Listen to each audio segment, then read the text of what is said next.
Hey guys, if you enjoy this episode, please support our podcast by going to talkmurder.com/join and becoming a Talco Supremo. Hey Detective John, I am wondering if you've ever heard of the Phoebe Handsjuk case. Well, without going too far down this rabbit hole, Phoebe was 24, a beautiful woman from Australia who met her horrifying fate at the bottom of a garbage chute. Ultimately, the case was ruled a suicide, but when the prime suspect is the son of a retired Supreme Court judge, well, you can pretty much get away with anything. Just ask his 49-year-old cocaine-dealing daughter who landed community service after 4 drug convictions.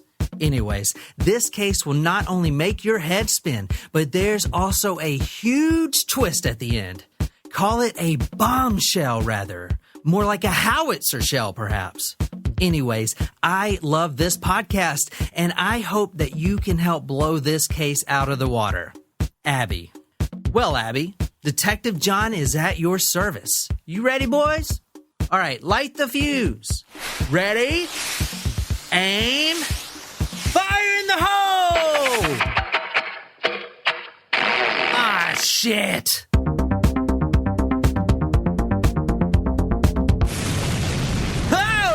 There we go. I said, oh, Lord Jesus, it's a fire.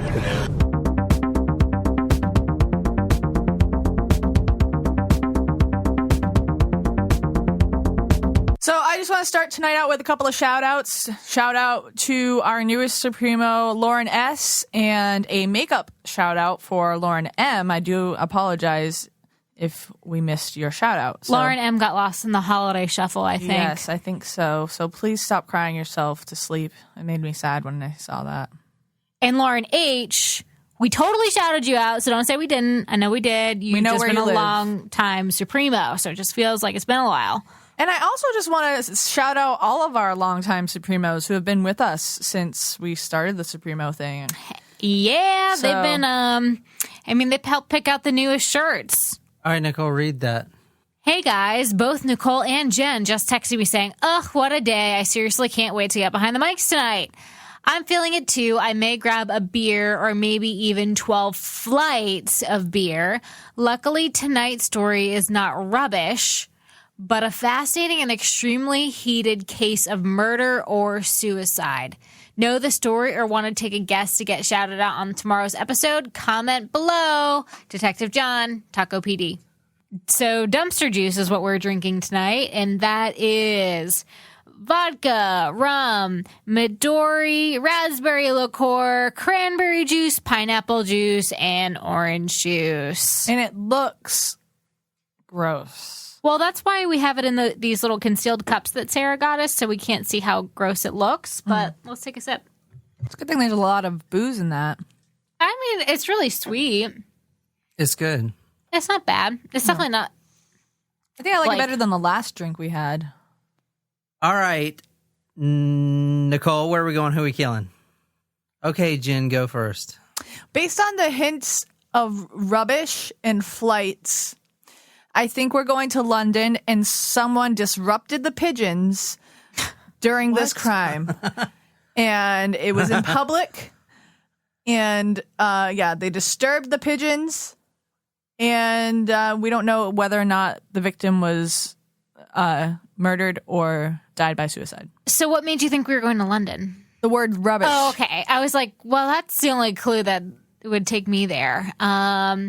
So that's a good guess. Rubbish. Who else uses rubbish?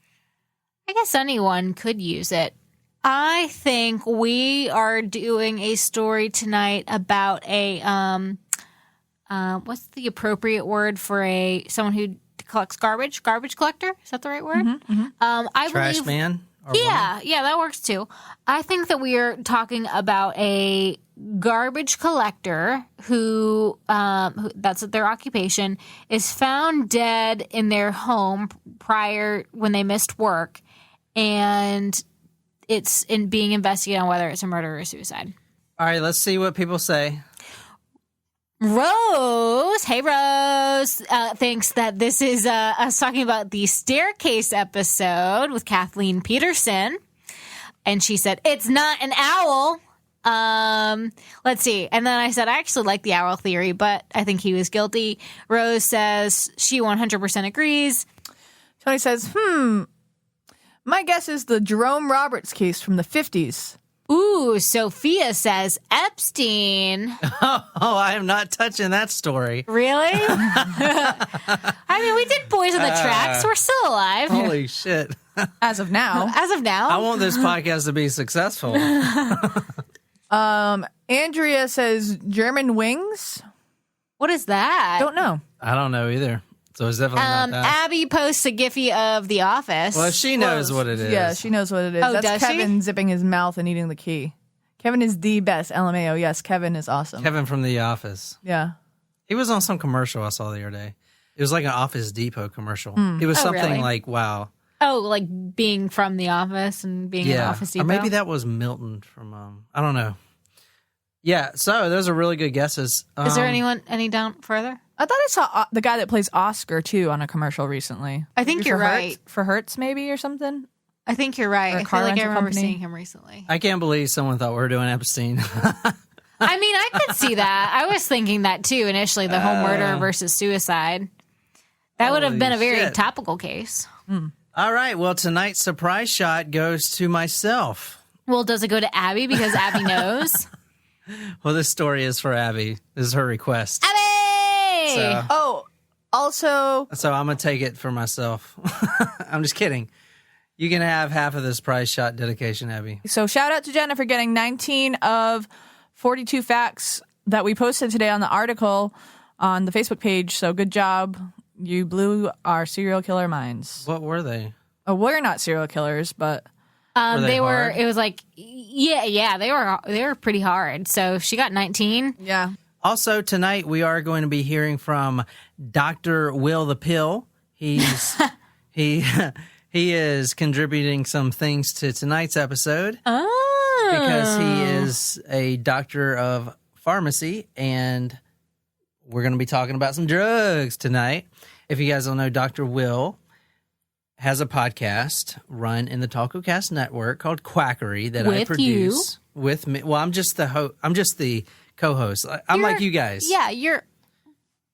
I wouldn't say it that way. No. Yeah, because that's kind of degrading. I didn't mean it like that, but I'm like you guys where I don't do the I'm just- story. You commentate. Commentate. I would say Comment. I would say you co-host and you produce. Okay, so I'm the co-host and producer of Quackery, so be sure to type Quackery in whatever podcasting app you use and subscribe and leave us a great review for that. So we're going to be hearing from him tonight. Hey, Will, I will. we killed another bottle. Surprise shots. Oh, I don't like that. I got to start over. I think you need to tune those things. They seem like they're getting a little flat. Surprise shots. Surprise shots. We don't know what they are because they're a surprise. Cheers, friends. Clear liquor scares me. Cheers. Cheers. Is that the blueberry vodka? It is. That was not bad. I liked the peach one last time better. Yeah. I wonder how many shots we've taken in total this podcast. Because our earlier Over episodes, we were 100. doing 2 shots, sometimes 3. This is our 113th episode. So That's on iTunes. Yeah, well over 100. I'd venture to guess around 350 Between all of us. Or each. each. Holy shit. Holy shit. Which is funny because before this podcast, I hadn't had a shot since like college. But, you know. Loser. I was going to say, before we started this podcast, I hadn't had a shot in like 3 weeks. I'm still young, okay? Oh my God. Not anymore. I know. It's my last year of my 20s. You're doing okay. You're doing okay. That clock be ticking. You're going to get over it. It's fine. Speaking of, you're 34. You're going to be 34 next month. Yeah, but guys are infinitely Hey. fertile. Listen. Doesn't matter Hugh for me. Hefner Yeah, I guess. got a girl pregnant at 80-something years old. I'm going to have semen until I'm on my deathbed, and probably even a few days after that, I'll be making semen. So I'm good. Congratulations. That's gross. You're gross. Yeah. Hey, tacos. We have a brand new 2020 shirt design. Did we talk about this? Yeah, we did. We still have tickets to our Columbia show. Hey, Okay, enough pushing. Let's go. I'll push y'all out of here. All right, tonight we are going to December 2nd, Okay. 2010. 2010. December 2nd, 2010, 7:09 p.m. All right, we're going to St. Kilda Road. Island. Huh? Rhode Island? No. Oh, I thought you You thought I was saying right. Yeah, Rhode I thought Island. you were pausing St. Kilda Road and pausing for We me to are fill going- in the That's not a blank. town in Rhode Island. We are going to an island, though. Ireland. We're going to the Valencia apartment, which is a luxury apartment Oh, you could say where all the more expensive blokes live. London town. No, Australia. Yay. Oh, hey, shout out to everyone in yeah. Australia. Shout out. Thanks, Yeah. Jazz, for letting us know you're okay. Oh, yeah, I was going to ask about that. We've I got haven't heard from her. we've got quite a few, but Jazz was commenting on something recently, and she said she's doing okay, but there's a lot of wildfires, Yeah, and where they're did praying that- for rain. Where did that come from? Just because it's so dry out there right now? Yeah, it's the weather. All right, so we're going to the Valencia Apartments. It's kind of a luxury, upscale apartments there in Australia. Let me show you a picture. I like how we can say for Australia that this is one of our favorite places to do stories instead of sarcastically saying it's one of our favorite places to do stories, which would be Canada. So here's where it's at down here. I really think that they're not going to let me in if I try to go. So, Right on the coast. yeah, right on the coast. Of did it say Perth? No, I don't think it's Perth. I'm not sure. Yeah, these are them right there. Valencia. Oh wow! Oh, you need to have the finest quality of life. Holy shit! $485 per week. Yeah, I mean this. So here's the thing, and you need actually, you have to this- have a door pass, door fob to get in. Oh, that's like $1,600 a month. Pretty nice. Yeah, that's not that bad, I guess. $665 a week is not expensive to you guys. You For guys two just bedrooms? getting I only rich need on one- podcasting. I here? only need one bedroom. I used to pay this amount a month for an apartment. That's a lot of money for an apartment. Yeah, it is. In Charleston, that's pretty normal. In Charleston, I mean, you think about it in monthly rates. That's about that's half about a month. normal. All right, guys, we don't need any more support from you guys because apparently we No, have some I'm rich just people saying here. that's. No, I'm poor. I'm saying life is expensive. That's all. All right, this is December 2nd, 2010. Now, it's about 7:09 p.m., okay? The maid, her name is Miss Beat. Yeah. Caveat on the prices. I do not know what the difference between the Australian dollar is to ours. So me saying that is reasonable may not actually be accurate. The maid, Miss Betul, Betul, Olzup, or Ozloop. Oslo? Ozlup, Ozlup, Ozloop, is 7:09, and she's going to the garbage disposal with a broom. There was a fire alarm that went off actually twice that day, and from what I figured out, because I really couldn't figure out why a fire alarm would keep going off in an apartment and what it has to do with a garbage disposal, but apparently the fire alarm is linked to the garbage disposal, so I guess she just took a broom out there because maybe it got overflowed or something. So she's actually in what they call the refuse. In an apartment like this, Oh, where there's like you have walk the down the trash chute? hall. Yeah, exactly. You walk down the hall, and instead of walking all the way down and going out to the dumpster like we Southerners do, or just throw the trash on your porch and hope the raccoons take it away, you walk into the Reminds me of that Geico commercial that's out right now. Yes. Or those massive amount of cockroaches in that house that you are predicting I'm going to own. Well, like I was just- the trash just starts to like crawl away. well, like I was just picturing your room when I was thinking. Oh. So you walk in the hall, and there's these little low. square things that you pull open. Because my room is not dirty, it's just They're messy. a meter off the ground. Okay, so tonight we got to convert meters to feet, which sucks. But they're 1 meter off the ground. You pull it open. It's kind of like one of those things at a library where you put your books in, or better yet, the post office, in the city. You drop your mail in. A mailbox? I thought they were called post offices. No, the post office is the building. No, I know that, but I thought it was like mobile post office. No, and there aren't any of these. There aren't any mailboxes where we live.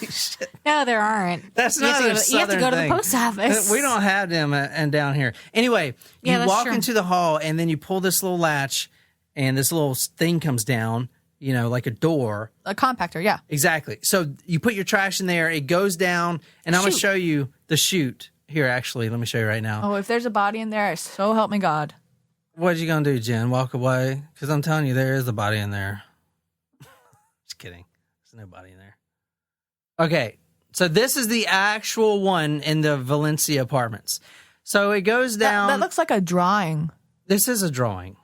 Like the engineering thing. Yeah. You guys don't laugh at my jokes anymore. No one laughs at my jokes anymore. It goes all the way down here, so you guys understand that. And I actually looked up more how they worked, and I'll show you a YouTube video in a second, but let's move on. So she goes to clean up whatever's blocking the trash and causing this fire alarm to go off. And she pushes open the door, but it's stuck. We've done like 10 cases like this. What's behind the door, Jen? A body. There's a Door number 1. It's always a body behind the door. So she turns the key, and she tries to push, but it's like, oh, shit, something's up there. It must be a lot of trash. Jen must have finally cleaned out her room. Shit. My room is not dirty. It's just messy. Oh, shit. Babe. There was a body down there, and the body was of 24-year-old Phoebe Handsjuk. Here's a picture of her right here. Nicole, where can people go if they want to see pictures of this story? Go to talkmurder.com. Yeah, I thought she was going to say Google. I was going to say Google. I almost did. And then, you know what I will say? But I was at work today, and one of the people who listens to the podcast, he's gone back and listened to every single episode. Oh, that's awesome. He was like, how do I become a Supremo? You got to send me that link. I was like, dude, we say it every episode. Go to talkmurder.com/join. He's like, oh, right. I was like, I say it actually twice. We say it like every fucking episode. Right at the front and then right at the end. You're getting it in the front and the rear, bud. I just thought it was hilarious. Like, send me the link.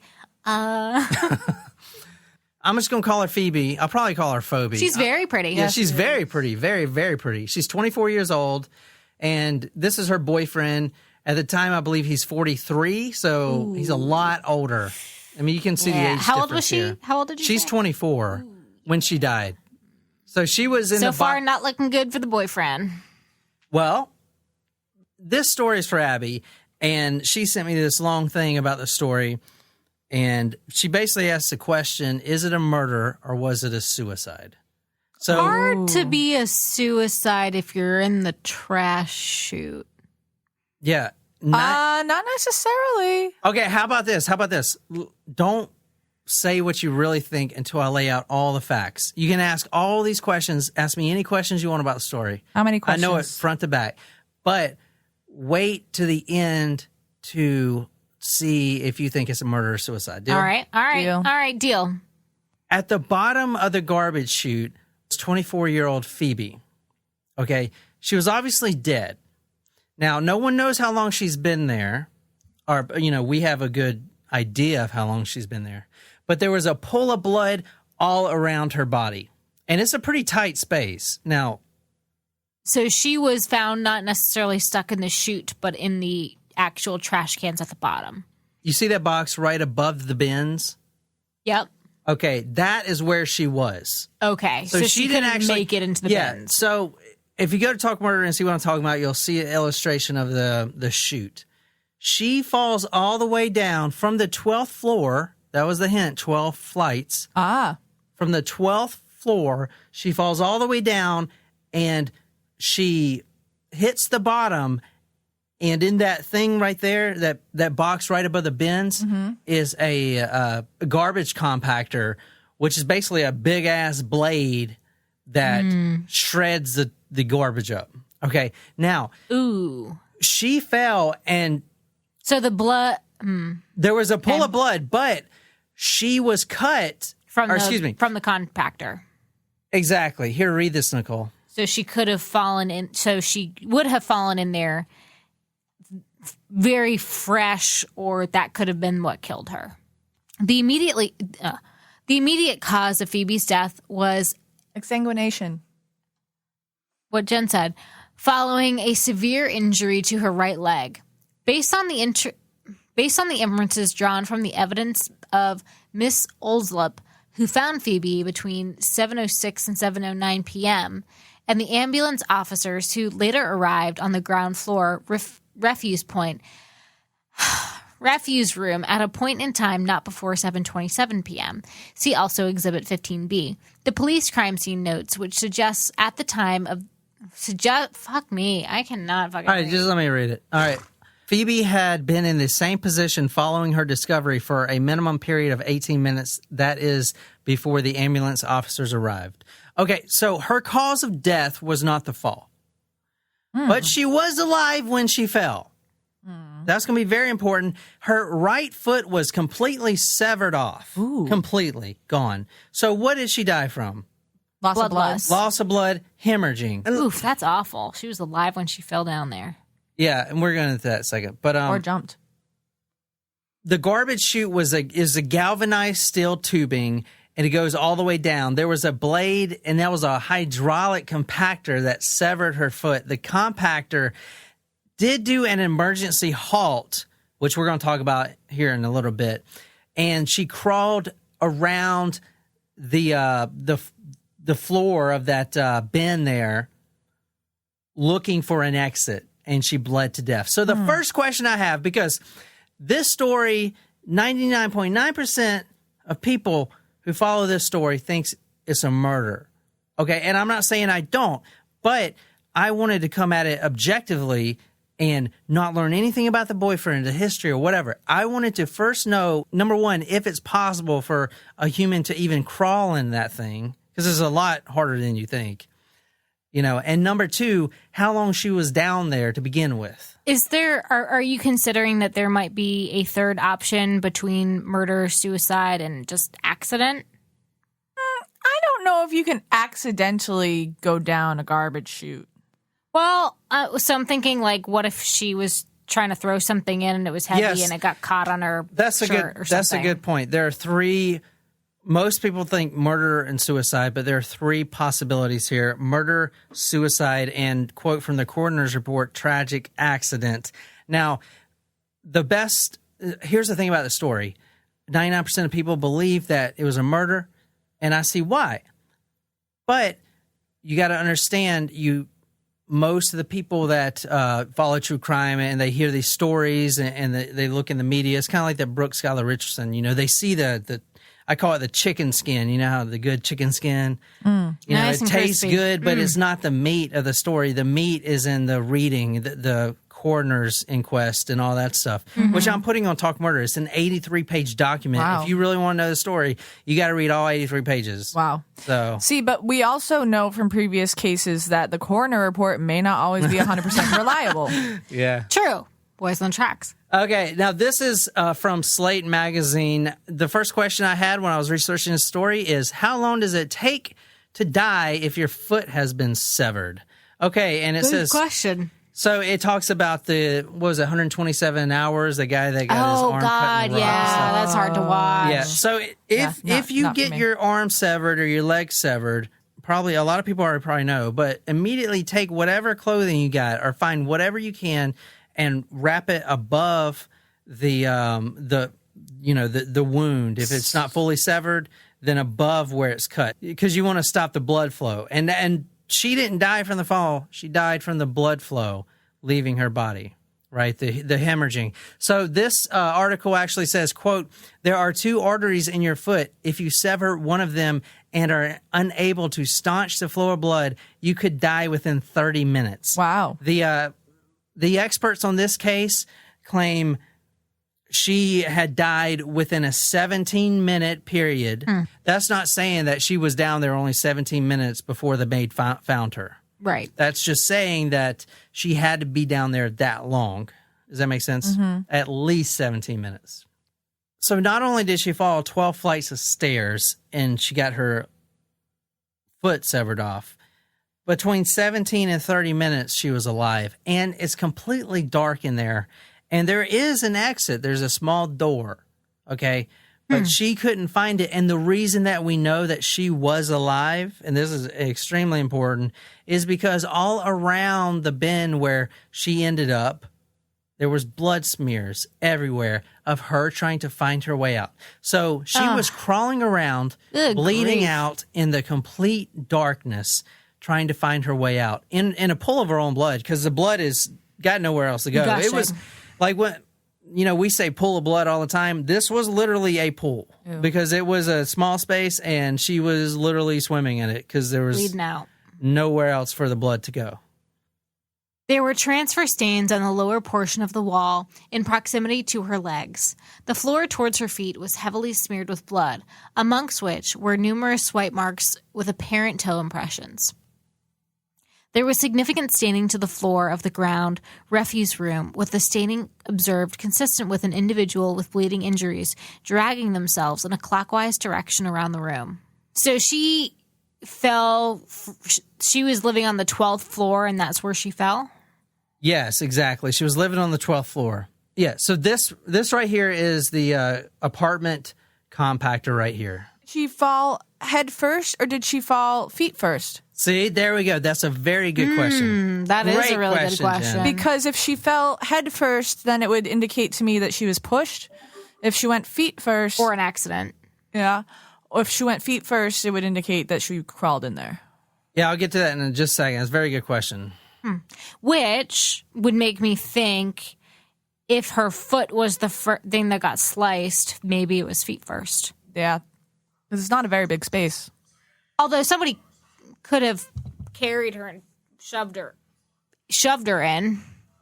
I mean, pushing makes more sense for it to be a murder, but If she was alive, then yeah, but we know she was alive, so unless maybe she was drugged and then they put her in that way, because I feel like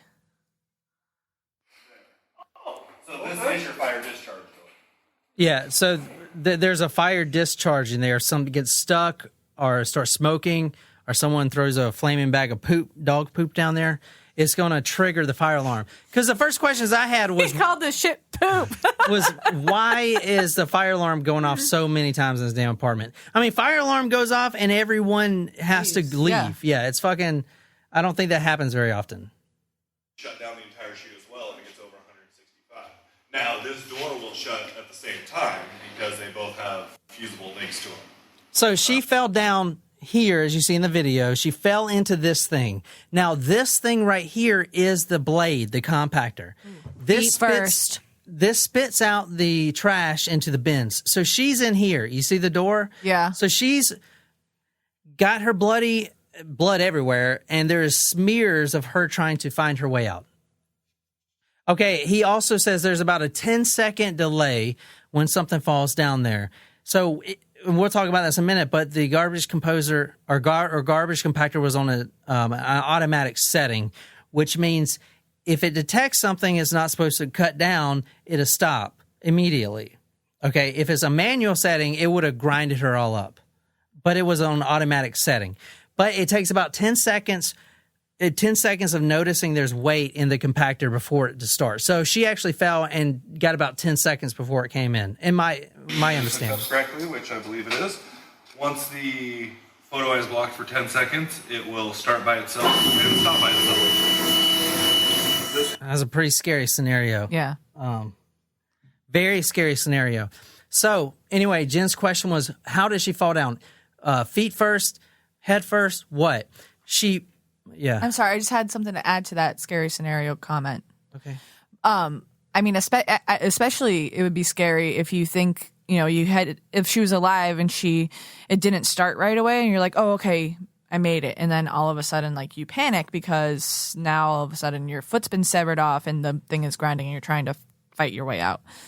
So, like, it would, so you go from this fight or flight, you're falling down this chute, and then you land, and it doesn't go on right away, and you're like, okay, so you kind of get a second to catch your breath, and then all of a sudden it's like a horror scene. The grandfather is a retired police detective of Phoebe, and he came and he was like, okay, this is definitely fishy. So he actually reconstructed the entire scenario with two of her friends that are about the same build, same weight, same height, same everything. They turned the compactor off. No, yeah, well, the first time...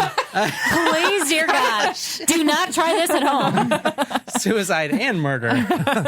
The first time they had a safety harness on them, and the second time they actually built their own, but it wasn't a garbage disposal. It was just the chute, because the chute is a meter off the ground, which I'm about to show you. Right. And so they wanted to see if it was possible, and that was the first question I had. Is it even possible for someone to crawl in there?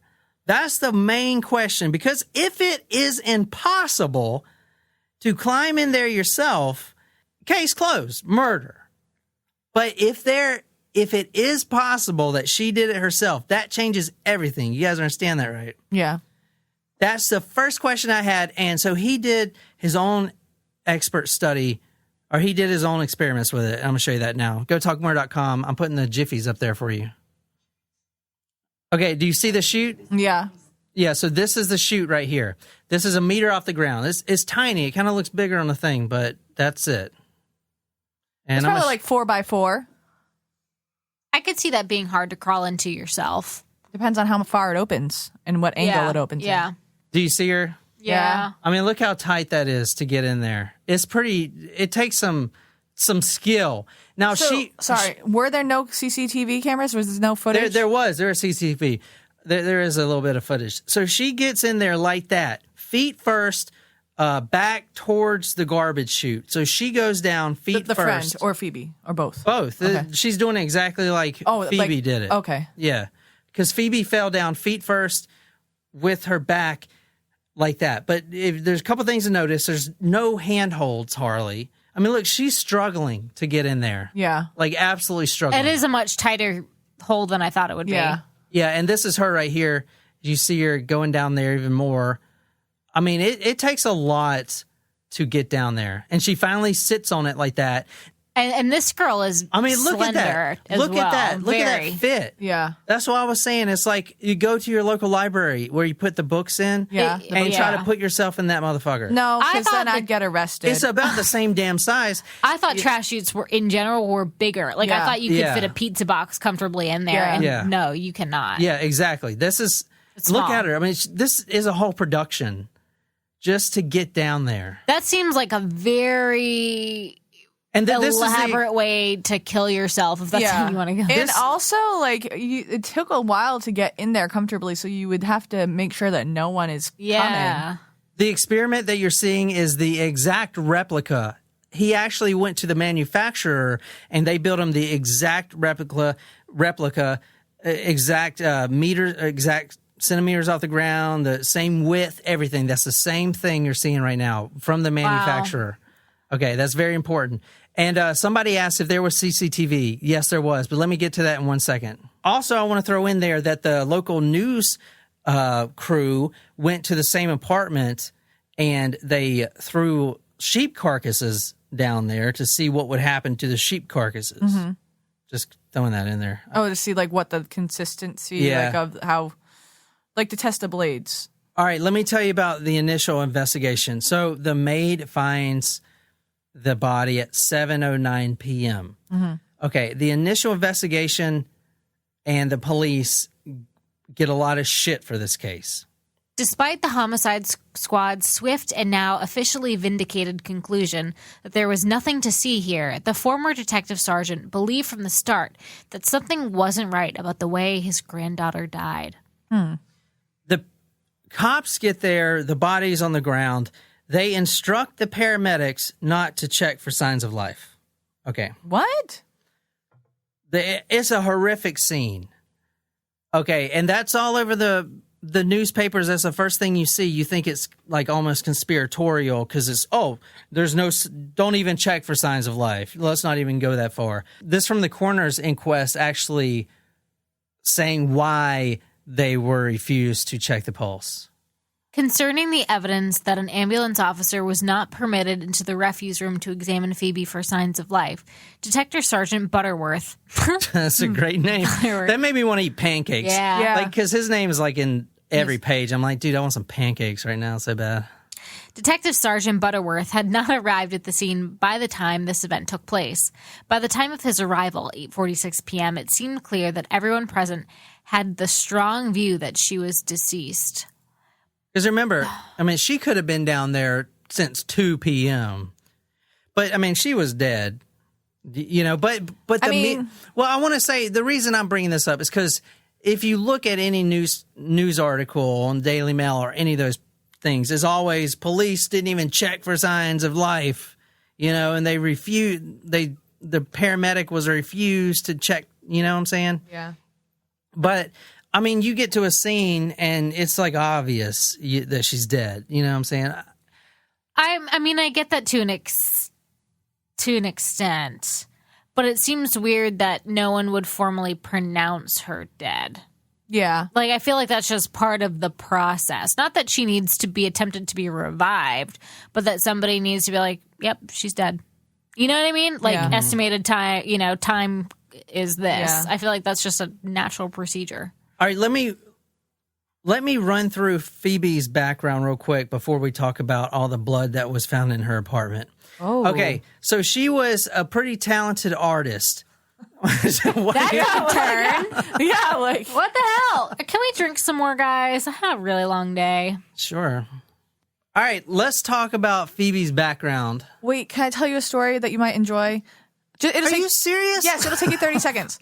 So today, I think that the kids are really starting to take a liking to me because today I was walking down the hallway and I had my head down just because I was thinking nothing was wrong.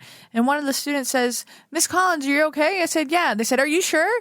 I was like, "Yeah." They're like, "Do I need to catch a body for you?" What? Yes! Yes! And What the fuck? that warmed my heart that someone would be willing to kill someone for me, I guess. That's So- your body. Oh, your students are so sweet. I know. How sweet, right? Oh my god. I thought you'd enjoy that. Cheers to you, kid. Cheers to you. Yeah. Cheers again. Another shot. Ugh. All right, let's talk about Phoebe. Now, she was 24 at the time. She's a very talented artist. She actually went to the CAE College of Art. She fell in love with her art teacher, which we're going to get into in a second, because she likes older men, you know, and that's nothing wrong with that, you know. Nicole likes older men. Don't we all? She actually got expelled from that art school, though, because she sent him a letter.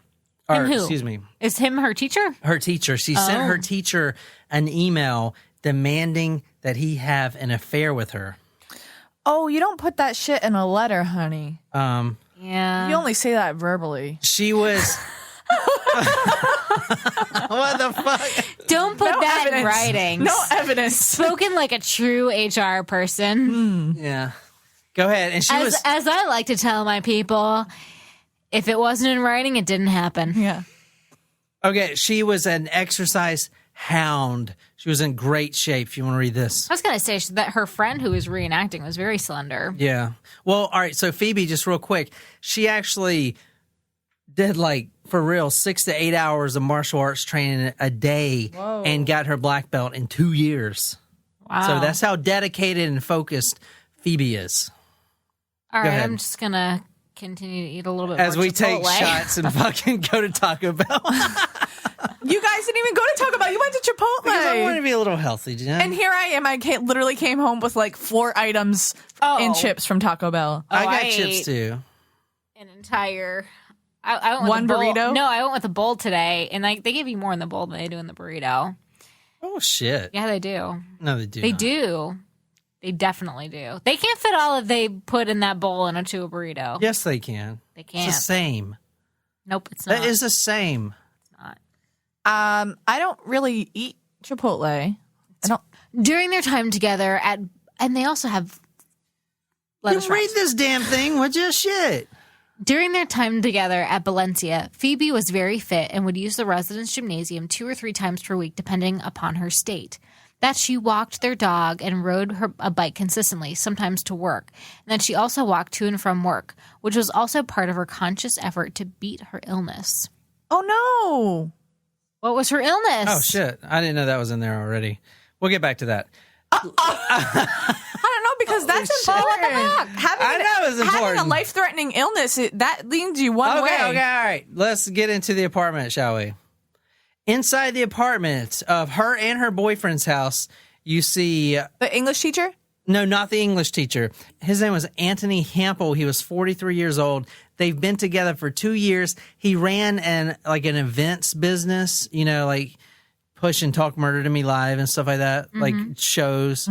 So he ran an event business. Now, they had also broken up 4 times in the 6 weeks leading before her death. And what you're seeing right now is some blood. This is Phoebe's blood. This is inside the apartment. Okay. You're also seeing right now, go to talkmurder.com. Do you see the pillowcase fabric up here that was torn up? Huh. And you also see some glass. It's hard to see on this picture, but there was 2 glasses. There were 2 wine glasses on the dining table. There was 1 broken wine glass on the floor. Shame. There was blood, as you saw in that one picture right there. There was also blood on the computer mouse. There was also blood on the doorway as well. Okay, keep that in mind. So, saying that there's blood in the apartment, does it change your mind? It's suspicious. Yeah, I mean, well, that's not like a lot of blood, though. Like, those are little tiny droplets. But there's damage. There's ripped pillow and shattered glass. Signs of a struggle. Yeah, signs of a struggle, but I wouldn't say there's enough evidence to say there was a murder that happened. Except But for she the was body. alive. She was alive when she went down the chute. Right. Oh, yeah, true, I guess. Her handbag and keys were on the table. Now, let me tell you, from her boyfriend's perspective, this is what happened. This is the timeline of events. He did it. Does he have a record? I'll get to him in a minute. I don't want to... I want you guys to try to stay objective a little bit, as much as you can. Okay. Okay. At 8:30 a.m., this is December 2nd, 2010. This is Thursday. She was sleeping peacefully when he leaves for work that morning. Now, very important, there's key card records of anyone that comes in and out of the building, or in the building, right? So you have to have the key card to get into the building. Right. All right. That's all recorded, and those records have been retrieved. Okay. At 8:45, so right after he leaves, she sent some emails on the computer. Now, she's messing around the computer till like 9. At 11:43 a.m., there was a fire alarm, and she is seen on CCTV leaving at 11:43 because of the fire alarm. Here, I'll show you a picture. This is the last known video of her. Walking her dog? You see it's 11:44. That's her right there, Phoebe Handsjuk. There is a point where she does stumble. I can't really see it, but people that have really watched this video all the time, they say she does a little sidestep. See if you can see it. I mean, it's so hard to tell. And that's going to be important, too. I saw a sidestep. It didn't look like she was off balance. Just one more time. Let me play it for you again. I'm putting the Giphy on talkmurder.com if you guys want to see it. Now, she goes back into the apartment at 6:09 p.m. There is a photo that they retrieved of her going back into the apartment. But no video? No video. And let me get this out the way now. I'm sorry this case is so back and forth. I kind of just compiled everything. I haven't really sorted it out.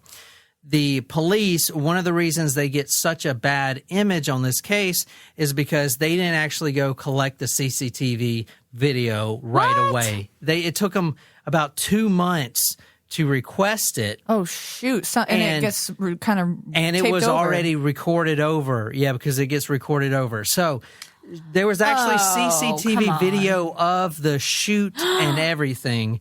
And inside downstairs, first floor of the garbage disposal room and everything. There's video of that, but it was all recorded over. Oh, exactly. Shit. So they get a lot of shit for that, and they should. That's fucked. Yeah, that is. They didn't do that. That's fucked. Bad. But question though. Yeah. Does the apartment complex have security team, like a security guard? Like, shouldn't someone have been monitoring those videos? No, most apartments don't. They just keep them. It's just like gas stations. They don't have someone monitoring all day long. Well, sometimes fancy apartments do. I was just asking. So the video was recorded over. So basically, the grandpa, I'm calling grandpa, the grandpa of her, the retired detective, and the Butterworth? What? Butterworth? No, that's a police guy. Oh. The grandpa, his name is Lorne. The grandpa and the apartment building manager pulled their money together. It cost like $2,000 to send what they had, the recorded over tape, to like an IT specialist firm. And they, looked at the zeros and ones. However, they do data recovery. Mm-hmm. And this is the only thing they were able to pull out is that video and a still image of her going back into the apartment. Mm-hmm. Okay, so we know she left the apartment and we know she went back in. Now, the key card shows at 6:09 p.m., that's when her boyfriend gets home. Hard swipe records. Now, at 7:30, because they were supposed to go to dinner with her dad, they had this dinner date plan and everything. So he gets home. He's expecting her to be there so they can go. There's 2 wine glasses on the table and there's one broken on the floor. Mm-hmm. This is what he says. She wasn't there, and he instead orders takeout.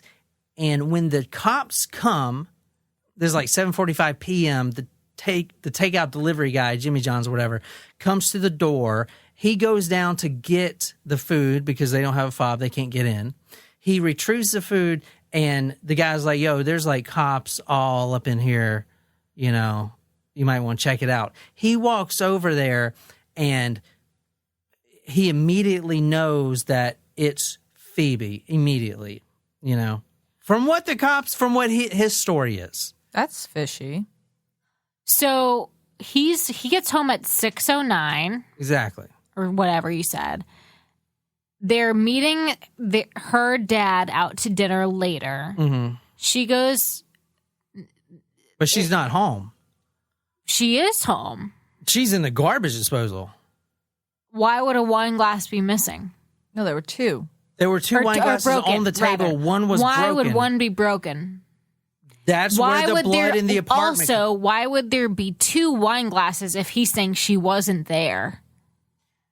She lives there. I know. So where would she be? The theory is she put the wine glasses out for them to have pre-wine before the dinner. She breaks the glass on the ground, as you saw in this one picture I'm showing you again, and she cuts herself on the broken glass, because that happens, and then these little blood droplets fall. Okay?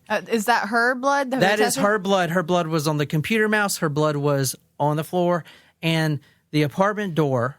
So she's not in the apartment when this guy gets home, supposedly? No, she's not in the apartment, but her email was open on the computer. They use the same iMac, and her email was open. Her Gmail was open. Was there anything that may have made him upset in her email? No, but I do want to say that once family members, because this wasn't an investigation at all. Okay, the police get there and it's a suicide. That's it. In fact, it wasn't even reopened for 3 years later. What? This stuff we read now, the coroner's inquest, was 3 years later. Oh my gosh! I mean, this happened in 2010. All this stuff gets compiled in 2013. The police get there and it's like, this was a suicide, because that happens. People kill themselves by throwing down garbage doesn't chutes. happen. So they immediately say it's a suicide. So that's the direction of everyone, even the autopsy and stuff like that. But what I'm trying to say is, what was I trying to say? So I was trying to clarify a couple points. So Anthony is saying he's home from work and she's not in the apartment, but she There were 2 glasses of wine laid out for them, or and 2 glasses. And her purse and keys were. Her purse and keys were there, but a glass was broken. There was some blood. And he doesn't think anything of it and just says, like, oh, I guess we're not going to dinner with her dad. Let me just order me some takeout. No, I thought the dad ordered takeout. What would you do? All right, because Are you kidding me? No, I've read a lot of commenters, like on different forums about this case.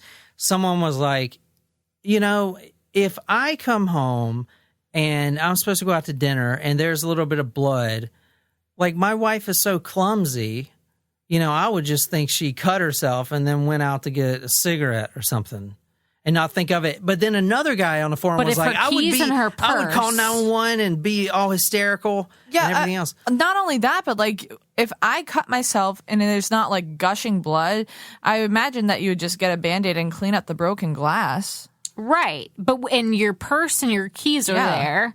I'd be like, where the fuck is I would be looking all over the house. She would need her key fob to get back into the building. I would just be like, where? So I'm trying to I'm really trying to place myself into the situation. I wouldn't call 911 if it was you. I probably wouldn't call 911, but I'd be looking all over the house. I'd be like, where the fuck is he? Hopefully you have your phone, so I'd call the phone. I would call one of you guys. Yeah, and I'd be like, have you heard from him? Like, we're supposed to be having dinner, especially when you have an appointment with somebody. Yeah. And then I would just be too pissed or nervous to eat something. Yeah. Versus being very casual and be like, I guess I'm going to order takeout. Okay, I want to say before we go any further, there was some problems in the relationship. Of course there was. Now, this is from him because we got one side of the story. Obviously, she's dead. She can't tell hers. But he goes back. He just retrieved his food. Oh, my God, there's my girlfriend's dead. He just gets the news. The cops tell him to go back. It's a suicide. Go back upstairs, and just take it easy or whatever the fuck they said. They get a lot of shit from this case. Did he also not... So then, if we're continuing out this scenario, if that happened and I was in the apartment, I'd be like, what do you mean he jumped into a trash chute? Like, that's not a thing that people do. Yeah. I know it's not a thing that people do. That's what this story is about. And then when you think about all the struggle that girl took to get in there. I want to know more about her illness. Okay, let me get on with it then. I know this is an interesting story. He goes back upstairs. This is his words, so take them at face value. And there's a shrine. You know how I take some of your hair and build dolls out of it? Like in Hey Arnold. That's what I was thinking of. Yes! Hey Arnold! Helga Pataki. Yes. Go ahead, read that. This is from the coroner's inquest. According to Anthony, the shrine included a photo of himself, a photo of her cat, and some small candles by the bedside table. There was also some yellow postal notes given to the police. Later evidence at a transcript page 1426 tends to establish that all items were located separately on 2 bedside tables. See Exhibit 16H, photos 100-4. I further note that the photographs 103-4 simply pictures some posted notes and incense burner with apparently used incense in situ, seen on the bedside table. Personal photographs were located on the second bedside table, found on the opposite side of the bed, photographed at photograph 100. That doesn't sound like a shrine. That just sounds like bedside table pictures. Yeah. But it wasn't there before he left. That's the thing. What? So he's saying this randomly showed up? I just find it strange that if she was going to commit suicide, like why she would build a shrine to him and her cat when maybe because those are the things that she loved the most and she wanted to remember them, but why wouldn't she take them with her? I don't know. I'm just... What was her illness? Yeah, what was her illness?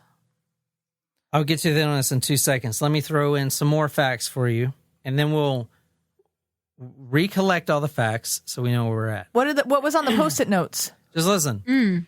Let me give you these 2 facts. Were there incense burned? Just listen, Sorry. Jesus. Yes, there was incense burning in the apartment. Let me give you these 2 facts. Her blood alcohol content level was 0.16. Okay. Which is, well, in Australia, it's 3 times over the legal driving limit. It's pretty pretty large amount. That's basically probably That's twice the 6 legal beers, amount. maybe. Probably 6 beers, around there. Maybe 4. I mean, she's also very slender. Here's another thing I want to throw in there. There was something else in her system. And this is where we're going to hear from Dr. Will talking about this medication. Oh. But in Australia, it's called Stilnox. Xanax? We know it as Ambien. What's up, TM2M crew? It Hey, is Will. I, Dr. Will the Pill, Yeah. coming to you from your other favorite podcast, Quackery. So John and the team, the murder team, asked me to lay a little knowledge on y'all pertaining to a little case they're working on, in particular one drug. So Zolpidem, or Stilnox in Australia, but it goes by a different name here in the good old US of A. You might have heard of it, Ambien. So Zolpidem, or Ambien, is what's known as a hypnotic drug. Oh, it is So the it same functions thing. similarly to stuff like Xanax or Valium. Those are benzodiazepines, or benzos for short. The main difference there is that Zolpidem selectively targets one part of the GABA, which is the receptor that benzos work on. Zolpidem works on the alpha-1 subunit, which they found causes you to go to sleep. It controls sleep. And then the rest of the benzos target all the receptors of GABA.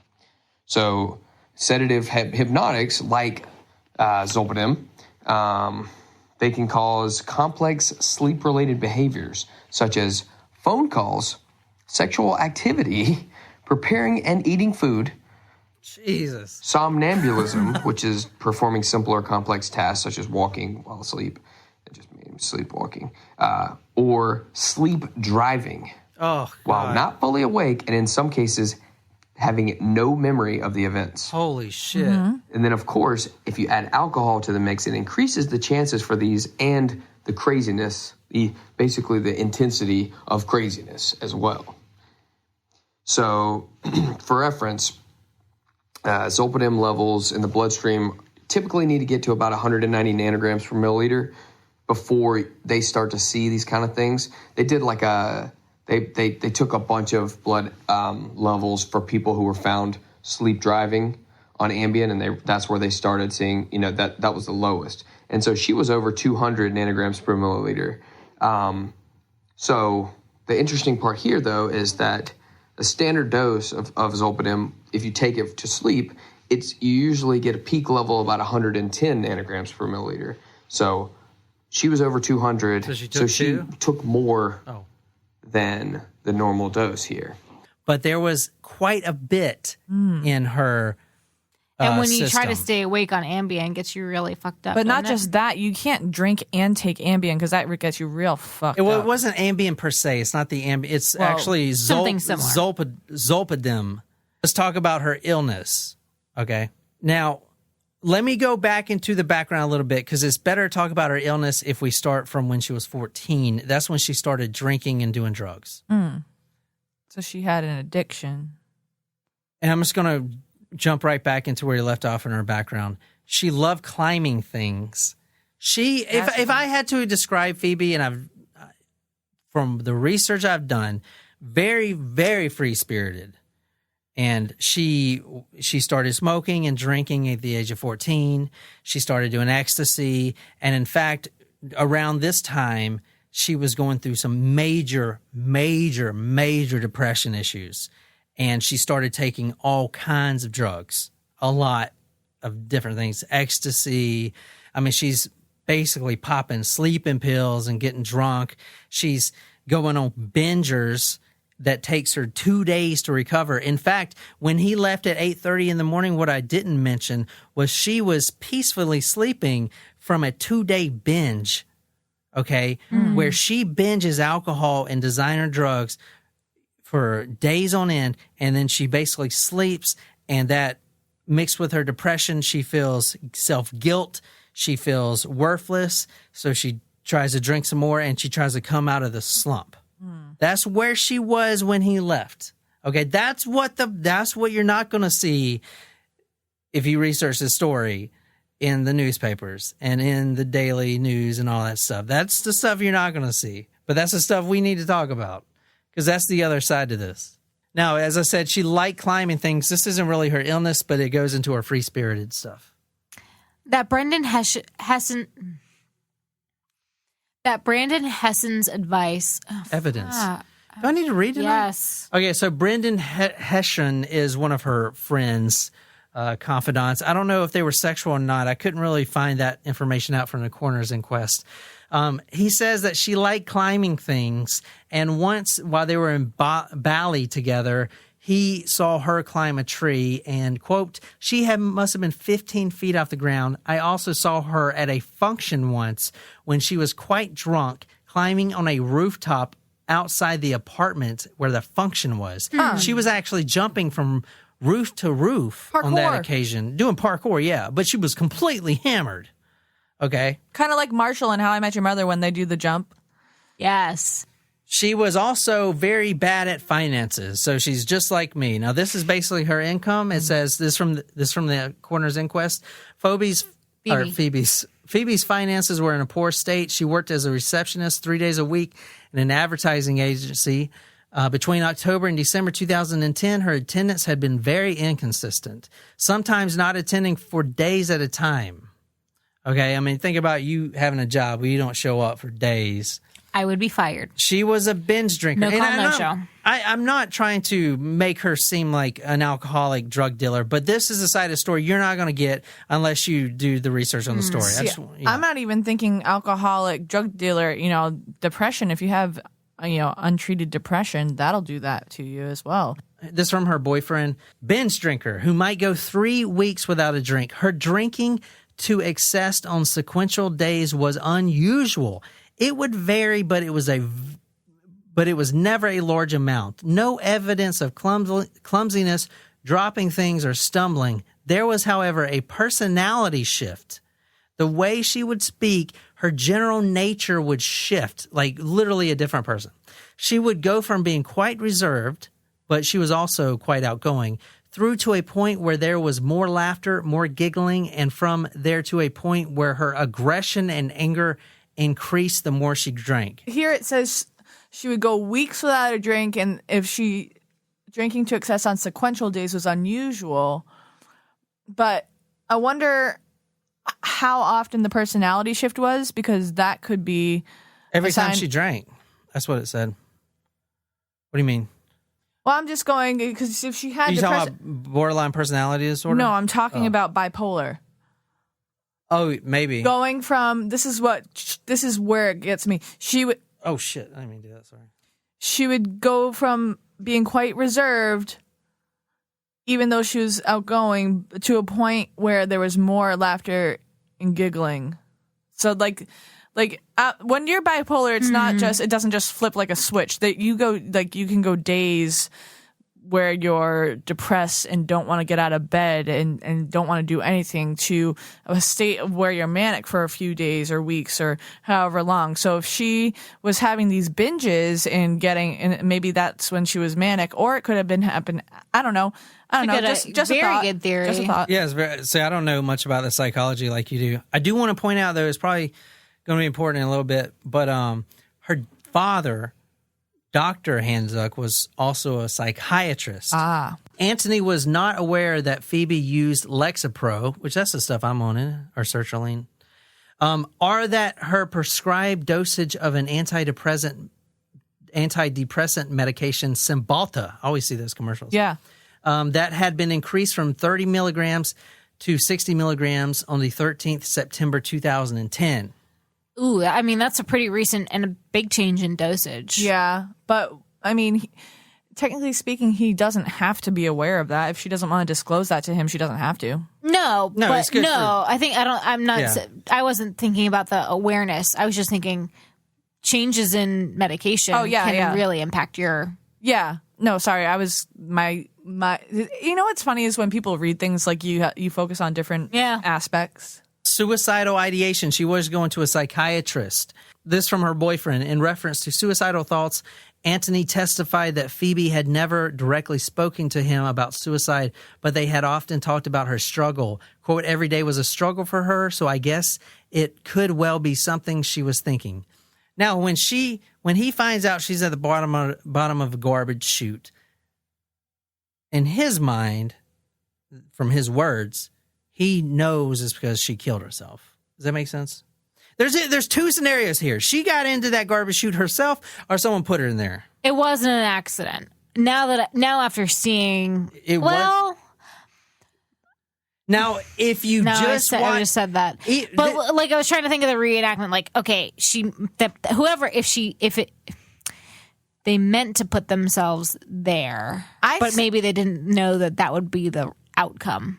I think it was not an accident, but because of her blood alcohol level, and because of her medication, and if she was mixing those substances, she either put herself in there, or it was very easy to put her in there because she's taking two. There's got to be one or the other, Jen.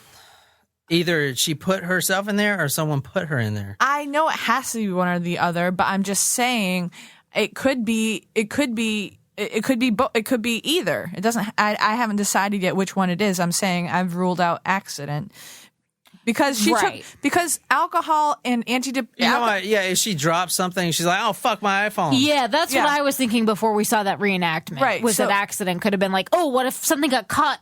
Like, what if a trash bag got caught? But you saw those things. Those are designed for people like me that would fall down. But what I'm saying is because of the substances that were in her body, you have two downers. You have alcohol and you have Lexapro, or something similar to Ambien, Cymbalta, whatever. Those two together, like it's the same reason you don't take a Xanax and drink. Like you can get so out of it. So like she probably could have been on 123 Weird Street, like not knowing what the hell's going on, like.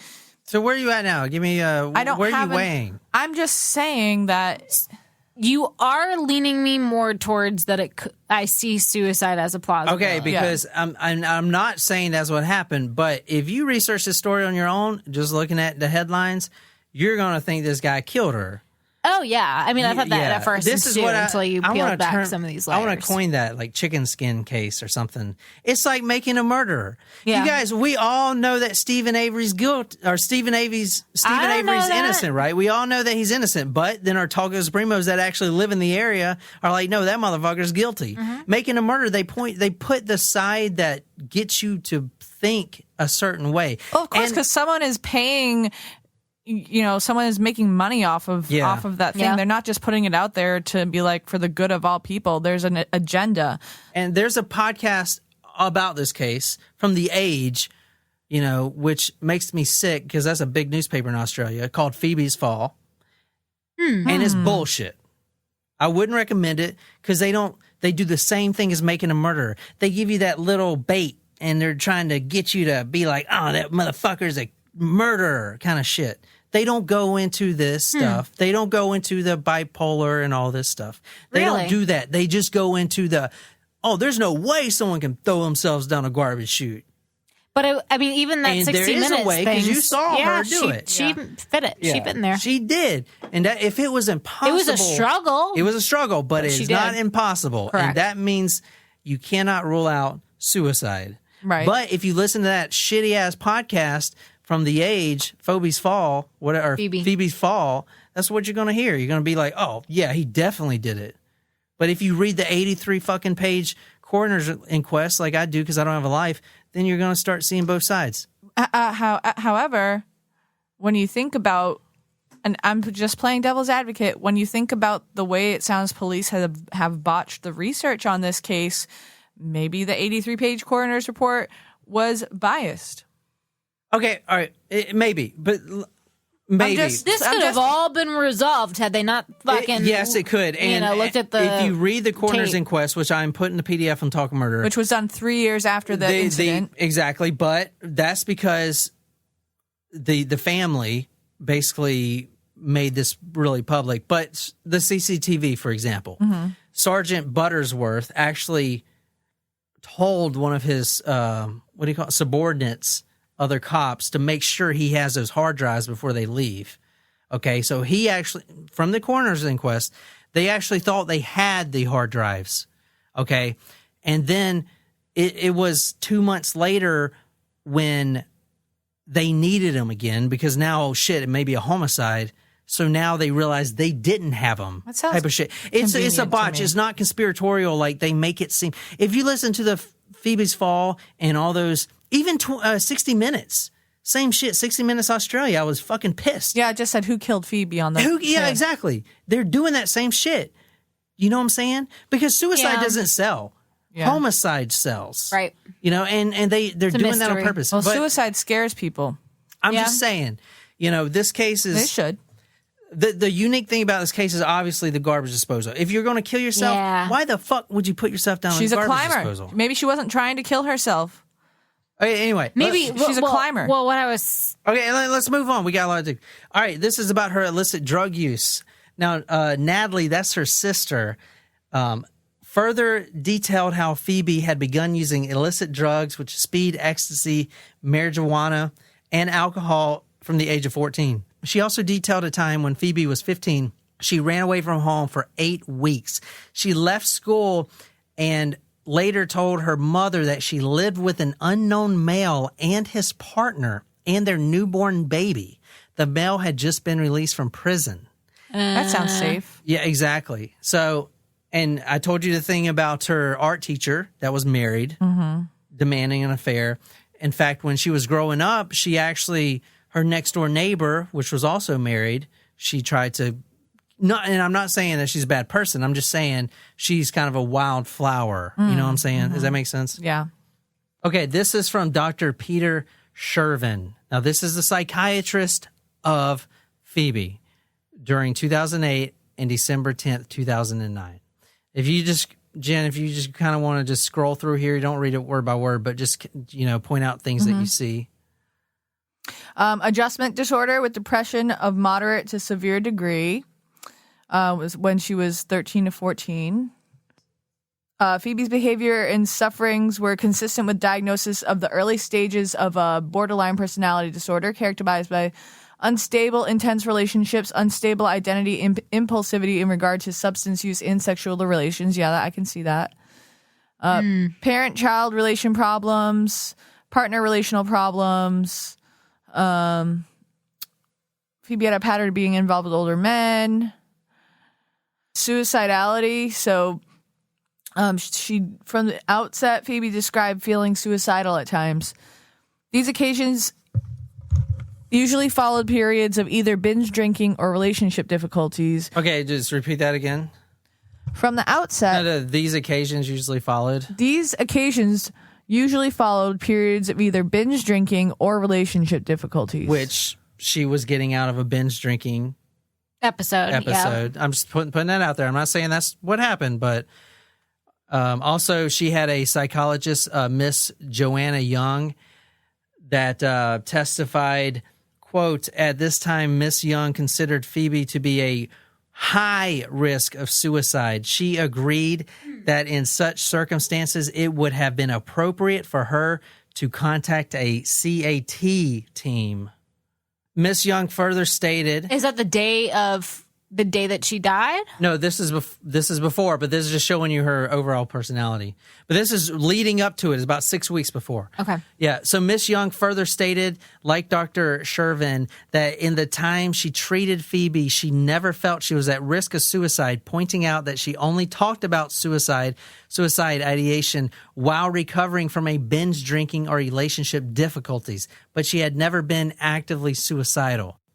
So for those of you guys who are not familiar with the jargon, suicidal ideation is when you like have suicidal thoughts or start to think about committing suicide. But when you're actively suicidal, like it means you have a plan. You're going to commit suicide. I read this since you already just said that. 170. In this case, Miss Young concluded during the phone conversation on November 30th that such a risk was present, inferring that both a means to commit suicide and an immediacy about the plan then existed. That was November 30th. That was 3 days before this. You're not going to see this in the headlines. Yeah. I'm not saying she killed herself, but I'm telling you, you're not going to see this in the headlines at all. This isn't there. Okay? And it fucking really pisses me off that they don't put that there, to be honest. Her psychiatrist was actually out of the office at one point when she called, and let's see. She had written a handwritten note of the phone conversation her assistant did that said, quote, feeling hopeless, what is the point? At that point, Miss Young was very concerned that she was indeed suicidal. All right, so let's go back and map right quick. And what do we got? We got a girl down the garbage chute. And now I want to say this is from... let me back up a little bit. I'm sorry I'm jumping around, but forensic officer Louise Brown actually found blood smeared on the floor above the garbage. So the garbage disposal chute is a meter off the ground. There's blood on the floor. Because the thinking is... Cut her foot on the glass? No, not if she cut her foot, but she had to... That's a good point. She had to basically do a handstand to get in there. She has to to get in there, you basically have to put your arms on the ground to do it. That's the kind of thinking they had. So what do you guys, are you guys still on the fence or what? Okay, so one of my other questions, how did her boyfriend react to her suicidal ideations and these binges?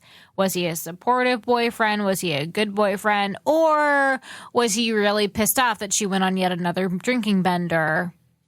That's a good question. A couple days before, he had called her phone 37 times, I believe, when she didn't come home because she was on another bender, which, when he gets home this time, he didn't call her at all, kind of thing. The boyfriend, he's older, right?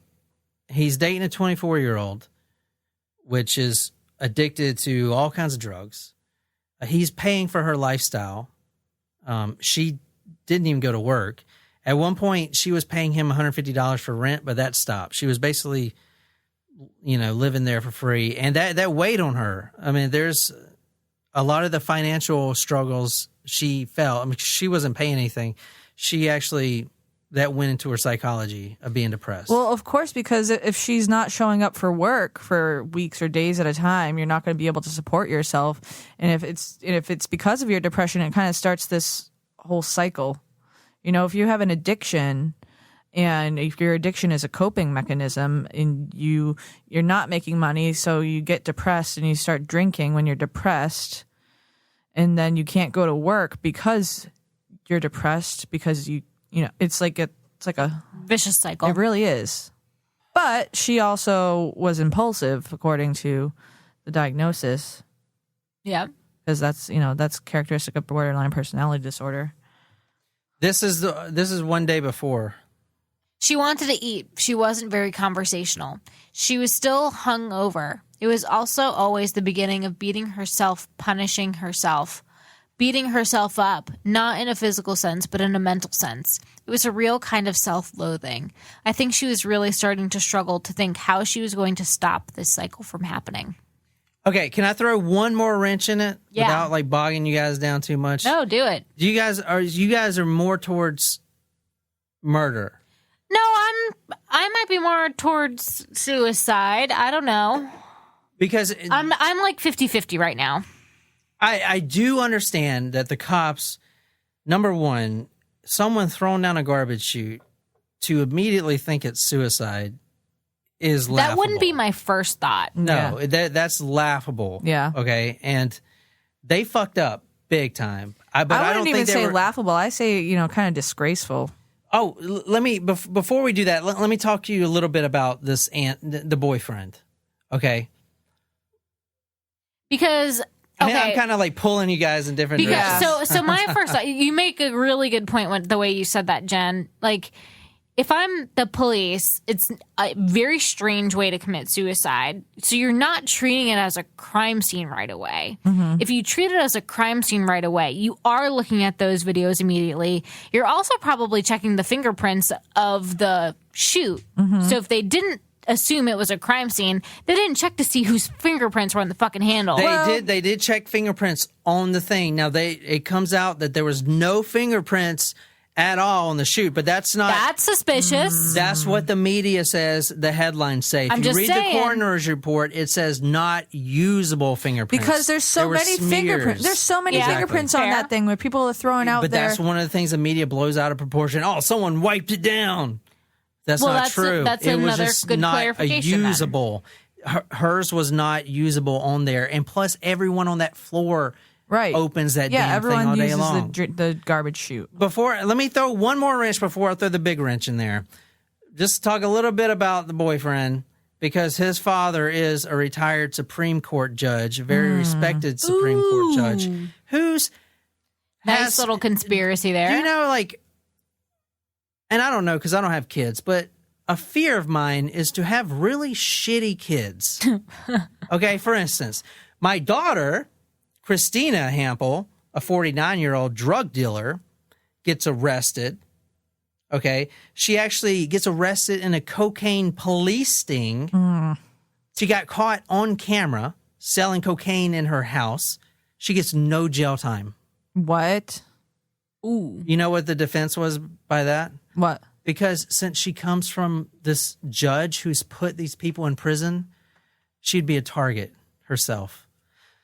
Kind of bullshit. Ooh. So she gets 200 years. She gets 200 hours community service because her lawyer claims that the only reason she's dealing is because she's got to pay for her own cocaine addiction, which makes sense. So you can't really fault her. That's basically what the defense was, right? She got 4 counts of drug trafficking.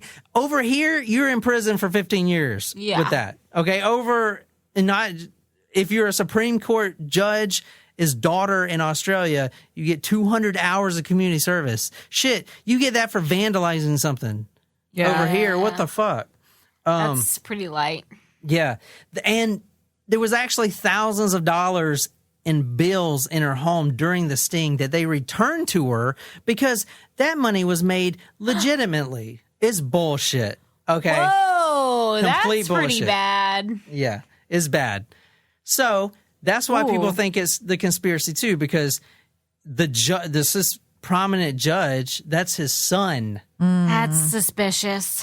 Exactly. Ooh, that's bad. Okay, all right. I feel like I'm just like having a mental like tick marks on Yeah. either side. Let me throw one more wrench, and then I'm gonna throw a fucking. I'm gonna throw a. You gonna drop a bomb on us? I'm gonna throw a I'm gonna damn. drop a bomb on you. I'm gonna get.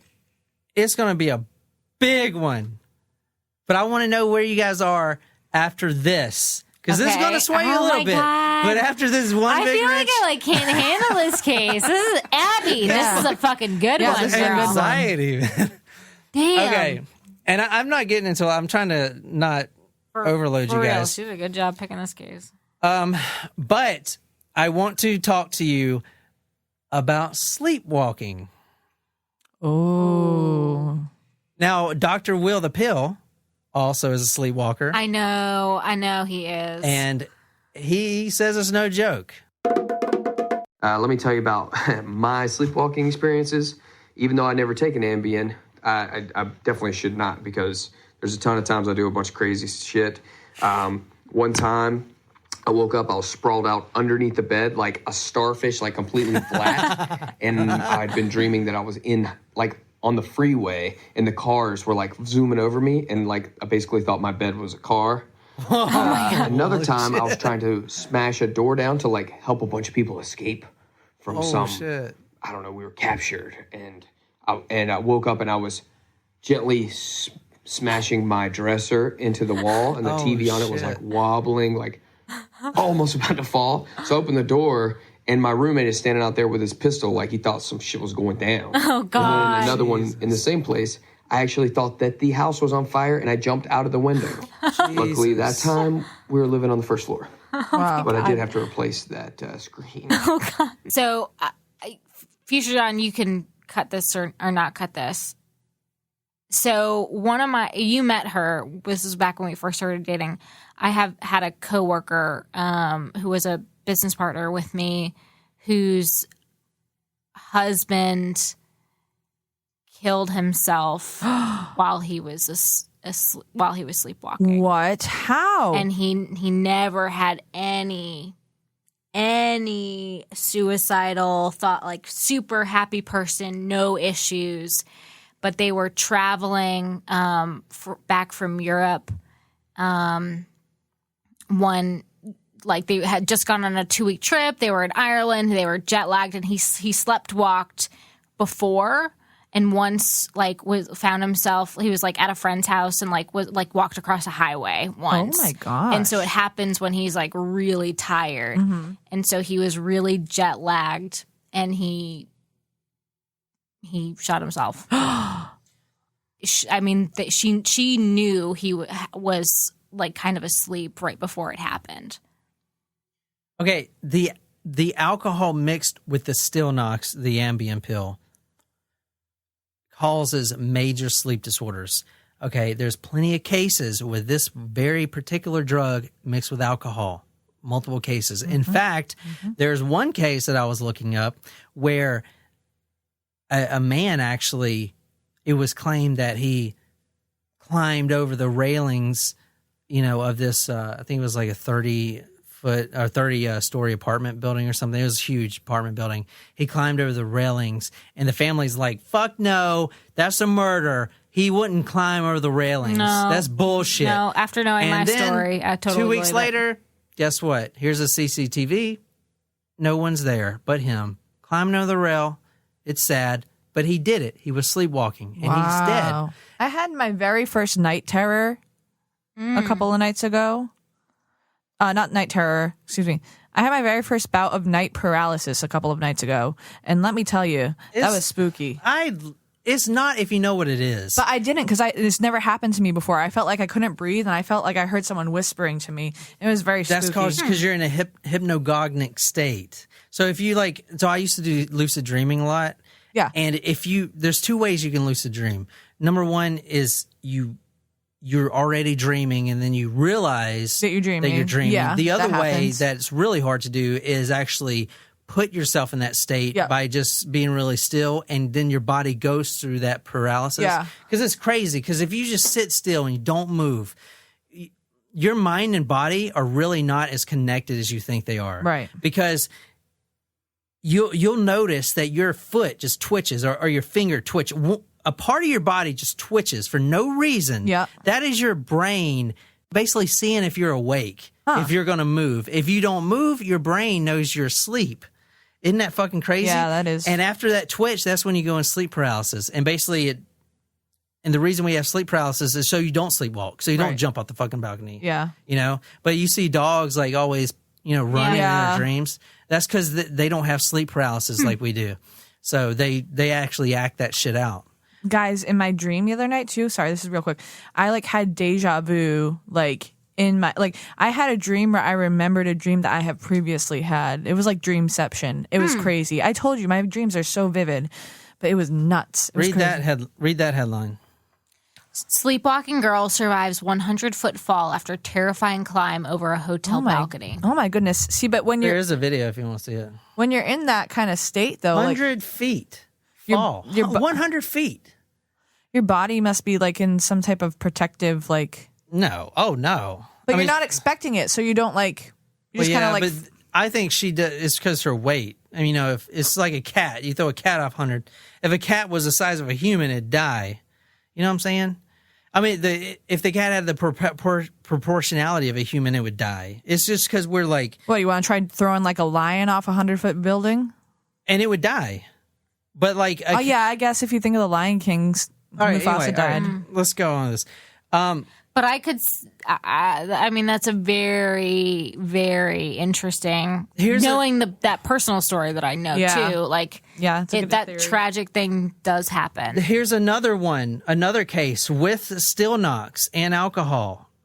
This woman had killed herself. In Australia. Yeah, in Australia. So this is a rampant thing. She wasn't prescribed Stilnox. Her boyfriend was, and she was taking the pills. And in fact, Phoebe. Phoebe was, and when he came home, because I didn't mention this yet, but the day before to check on her because she had texted her whole family this crazy message, he actually grabs the Stilnox bottle and takes it to work so she wouldn't abuse it. Was Still Knox the Ambien type thing? Yeah, Ambien. Okay. So Dr. Anoop Desai, which was hired by the defense, he's a PhD in sleep medicine.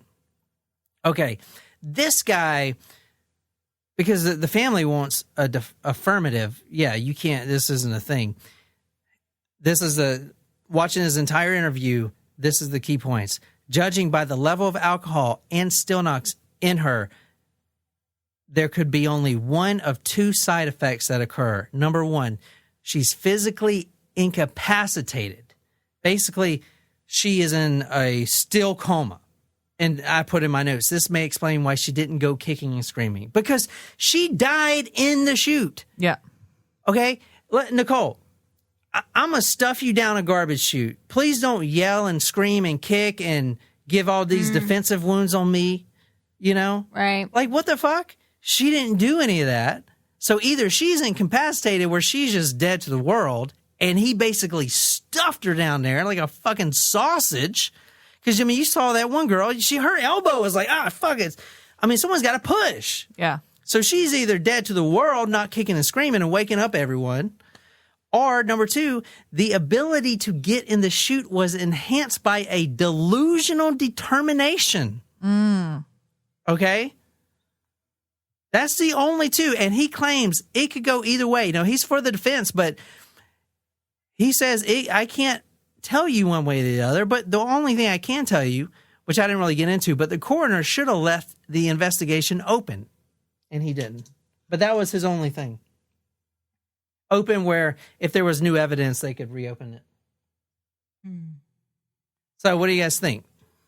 After giving you that. Was that the bomb?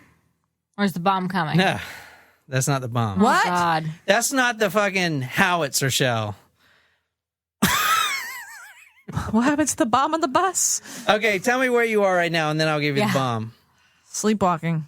Yeah, shit. That may have...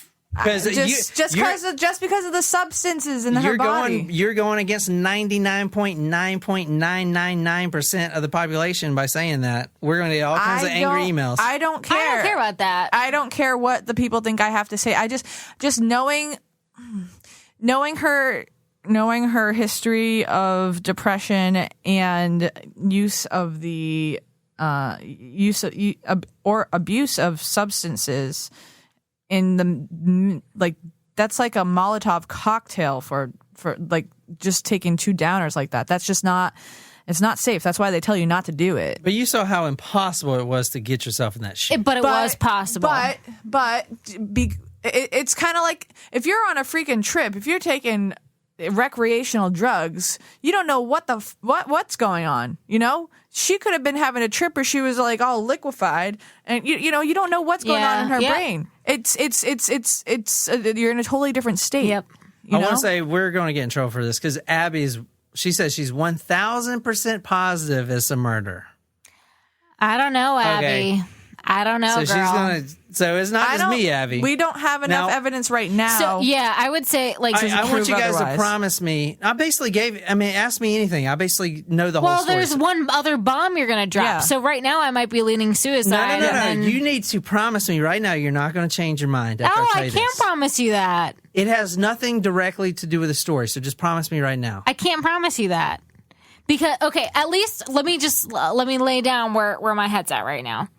Okay, so there's a few things that are suspicious with this boyfriend. The Supreme Court thing is very suspicious. Right now, however, there is not enough evidence against the boyfriend or someone else for me to say murder. Suspicious, yes, but enough to convict somebody? No. It's a reasonable doubt. Absolutely reasonable doubt. It's not beyond a reasonable doubt that he killed her. The police definitely screwed up quite a few things from the get-go here. Yeah. They definitely did. Let's not even... I'm sorry. Are you going to tell us what you think? Yeah, I'll tell you what I think. You guys want to know what I think? Yeah. Well, you know you have the bomb. I do have the bomb. I have the bomb. You have the code to the nuclear weapon. I just lit the fuse of this bomb, and I'm sorry, Abby, but I do think it's a suicide. Ooh. Because let's lay out the facts. And there's a lot of stuff I didn't go into. I'm just going. Sorry, about the mental health thing. Can I put caveat? Yeah. I don't think it would. I think Oh, I know I said it couldn't be an accident. I don't think it was an intentional suicide, but I don't think it was an accident either. Well, does that make sense? Like, you don't think it was an intentional suicide? No, because you think she was impaired under the influence. Exactly. That's what I think she intentionally climbed into the garbage disposal, but without the intent of killing herself. That's my thing too. I'm sorry. Yeah, I don't believe it was suicide because either. It could have been believe it was sleepwalking or under the influence of drugs. Believe it. I 100% believe it was sleepwalking. Let's lay out a little bit of the facts right here. Key card, huge for me. Huge for the key card. Okay. Yeah. Not only that, but what I didn't go into because I didn't have time, but there were multiple witnesses, from clients to people that work with Anthony that actually saw him that day. So I was thinking, well, he could have hired someone, but who's going to get in there without a key card? And not only that, Nicole, I love you to death, but if I was going to kill you, the last fucking thing I would do is throw you alive down a garbage chute. Yeah. Because I don't know how those damn things even work. And how do I know you're not, because when I think going down a garbage chute, I'm just like, woo. Yeah, I just think of like trash bags at the bottom. Exactly. It's like, trash bags at the bottom. I didn't know those things had a compactor. Yeah, me either. Then you walk out with 2 broken legs and I'm in prison for attempted murder. Right. That's the last way in hell I would kill you. Like, especially... Future Supremo. We already know he's going to put the bear bubbles into your veins. Let me say, there's so many easier ways to kill this poor woman. And what I'm trying to say is she's already on... I'm not trying to be insensitive, but to think rationally, if he really wanted to kill her, which I don't think he was, okay, I think this was just a fucking tragic accident, just like that one guy that... It was a homicide investigation until the camera came out. Mm-hmm. Okay. If he wanted to kill her, I think all he had to do was mix up some more of those still noxes and make her overdose. Oh, yeah. I think that would have been completely easy. Yeah. He had all the evidence of suicidal thoughts and stuff like that. Yeah, especially with her propensity to abuse the two together. I think it would have been like, oh, well, here you go, sad story about how abusing narcotics. And then it wouldn't be a media circus. Like, exactly. This would turn into a media circus. This is a media circus because the media is a fucking circus. That's true. Garbage chute. It's just like that headline from the 60 Minutes Australia. Who killed her? Well, can't she climb in there herself? Now, real quick, a little bit about the mental health. Again, she would cut herself, quote this from the inquest. And now, this is her family coming to the inquest and saying this stuff. At the time, Jeanette spoke to Phoebe about a cut on her arm. Phoebe admitted that she had done it deliberately, but stated that it was not suicidal. They agreed that Phoebe would contact her grandmother at any time of the night if similar thoughts happen again. Her grandmother also came back. Plan. Her grandmother also came back and said on Tuesday, 2 days before, 30th November, she called her because she was on heavy drinking and taking ecstasy. She also sent a very weird text message. Do you guys want to see it? To her whole family.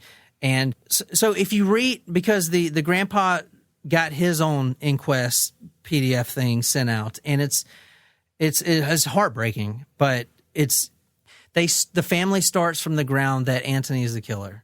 And if you look at it from that point of view, everything, it's like if you're a hammer, every problem is a nail type of shit. You know what I'm saying? Or this is what Phoebe had sent to her family. At 10:32 a.m. on Wednesday, the 1st of December. It was one day before the murder. Right. Or her death. Whatever. A bizarre generic text message was sent from Phoebe's iPhone to iPhones of Natalie, Len, Tom, all her family. And Nikolai Handsjuk, Jeanette Campbell, who is in Mayakuta, Russell Marriott, Michelle Savona, Phoebe's employer, and Anthony Hampel. The text message was precisely constructed and well punctuated. Hold on one second. You see where it says precisely constructed? This is the family members trying to say that she couldn't have written this because she was drunk. And their whole defense was she can't climb in there if she's so drunk. And that actually is opposite. But you see where I'm coming from. The verbiage they use and stuff. Go ahead. Sorry. The following is an accurate reproduction. Hi, family. I am in bed about to sleep, and when I wake, all capital, I will turn into the most incredible human being you've ever seen. Not. I will go to hospital. It's safer there, and I hear the special tonight is tomato soup. Delicious, nutritious. I love you all very much, but not enough to send an individual text. Sorry about that, but time is sleep, and I must be on my way. Merrily, merrily, merrily. Life is but a dream. Well, Now, that's she weird. was alive at that point, and in fact, this was the day before. The grandmother, Jeanette, actually contacted Anthony and was like, you better get your fucking ass over to that apartment and check on her to make sure she was alive, and she was. Okay. Does that do it for you? Is that the bomb? That text? Yeah, that's the bomb. No, I'm about to fucking blow this shit out the water, dude. Because that I don't know, that text, that... You think that's a fucking bomb? No, this is going to be a fucking I don't think it's a bomb, North but, Korean missile. Now I'm just kind of like, I don't even know anymore.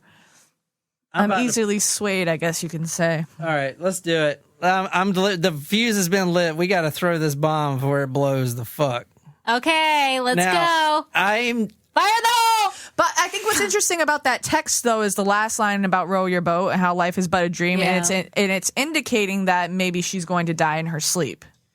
Okay, now this is Bailey Schneider. Who is this? Well, this is the new girlfriend of Anthony who was found dead At the front door. as well. Okay? At the time of her death, Miss Schneider had been in a relationship with promoter Anthony Hampel, 51. So this is a few years later. On a winter Saturday morning, this is from The Age, 1 year ago, Cameron and Sabine Schneider went to a local shops telling their daughter they would be back in an hour or two. She was curled up on the couch in the lounge room next to the family dog, Edna. Talking intently into her phone, she had attended a backyard barbecue with Mr. Hampel the night before, and she was upset with rowing with him. After rowing with him. By the time her parents left, she had recovered her composure. When the Schneiders returned, they found their eldest girl lying unconscious on the kitchen floor, her head uncomfortably placed in the skirting boards near a corner cupboard. Around her neck was a cord from her bedroom. She was dead. Very suspicious suicide. Traces of cocaine and a relatively low blood alcohol level. She had been having a difficult time in the months leading up to her death. Became more secretive, working at strip clubs, unhealthy influences, model shoots. So it is like the Al theory, because remember, he actually had a wife that died before his other the same wife. way. It wasn't a wife, it was a friend. A friend. Who he adopted her Yes. children, which is kind of weird. Basically, a very weird way to die. She was basically found hanged, and if you read the article, you remember The Wire where the guy hung himself? Well, Yep. he didn't hang himself. But he was like on the floor. Yeah, and then the detective noticed that he wasn't long enough.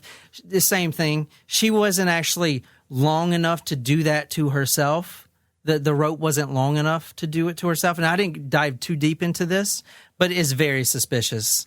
Most confounding is the lack of an obvious point in the kitchen from which the 178-centimeter tall woman could have hung. Police and coroner officers returned to the Schneider house in April to again study the kitchen area and take photographs. So She was found hanging by a cord, so she apparently killed herself, just like Phoebe. Just like how the police had to return to decide if it's a homicide or not, like the last case. Well, I think they were more on this one, but it's still he's still walking around free. So that's the bomb. So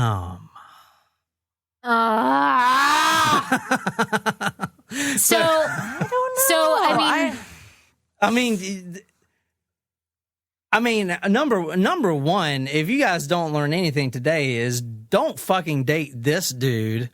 Holy shit! At least it's a bad of luck. What? Yeah, exactly. So So is this coincidence? Can you have two girlfriends that kill themselves You could, but in such a weird way at her family's home? So when you add this component to it, I could easily say, okay, well, maybe How he is this used component? No. So it's context. So before you see the majority of the things that are like suicidal ideation. She's got bipolar or borderline personality disorder. She sleepwalks. She's heavily into drugs and drinking, binging, blah, blah, blah. Okay.